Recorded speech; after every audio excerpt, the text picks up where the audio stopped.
দ্বিতীয়বারের মতো চট্টগ্রাম বন্দর জেটিতে ভিড়েছে পানামার পতাকাবাহী পাকিস্তানি জাহাজ এমভি ইওয়ান জিয়াং ফা ঝান। এরই মধ্যে জাহাজ থেকে পণ্য খালাস শুরু হয়েছে। বন্দর কর্তৃপক্ষের লোকজন জানিয়েছেন, পরিশোধিত চিনি, কাঁচা শিল্প ও গার্মেন্টসের কাজে ব্যবহৃত শিল্পপণ্য ও খাদ্যপণ্য নিয়ে এসেছে জাহাজটি। আগামী 2 দিন পণ্য খালাসের পর জাহাজটি চট্টগ্রাম বন্দর ছেড়ে যাবে। বাবুন পালের ক্যামেরায় আরও জানাচ্ছেন প্রণবেশ চক্রবর্তী।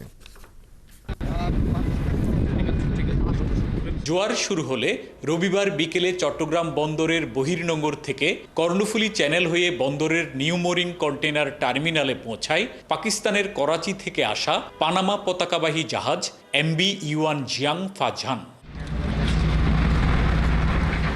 এরপর শুরু হয় জাহাজ থেকে পণ্য খালাসের কাজ।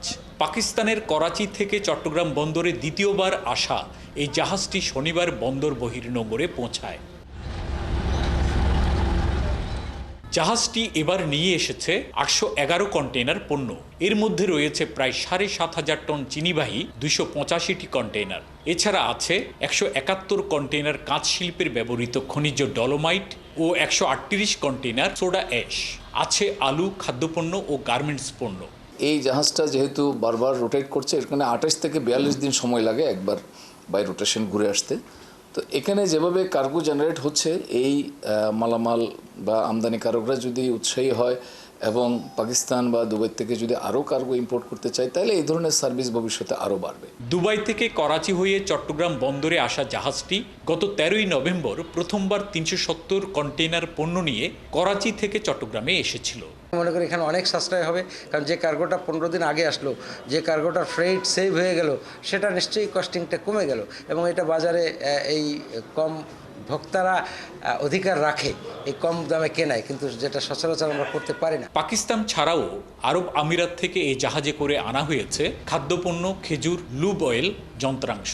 আগামী 24শে ডিসেম্বর জাহাজটি ইন্দোনেশিয়ার উদ্দেশ্যে চট্টগ্রাম বন্দর ছেড়ে যাবে। পাকিস্তানের করাচি বন্দর থেকে পানামার পতাকাবাহী এই জাহাজটি দ্বিতীয়বারের মতো চট্টগ্রাম জেটিতে ভিড়ল।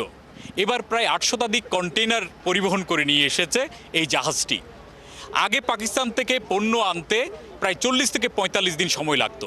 এখন সরাসরি রুট চালু হওয়ায় মাত্র 11 দিনে পণ্য করাচি থেকে চট্টগ্রামে নিয়ে আসা যাচ্ছে। এতে পণ্য পরিবহনের খরচ এবং সময় বাঁচবে বলছেন ব্যবসায়ীরা। প্রণবেশ চক্রবর্তী, চট্টগ্রাম বন্দর, 71।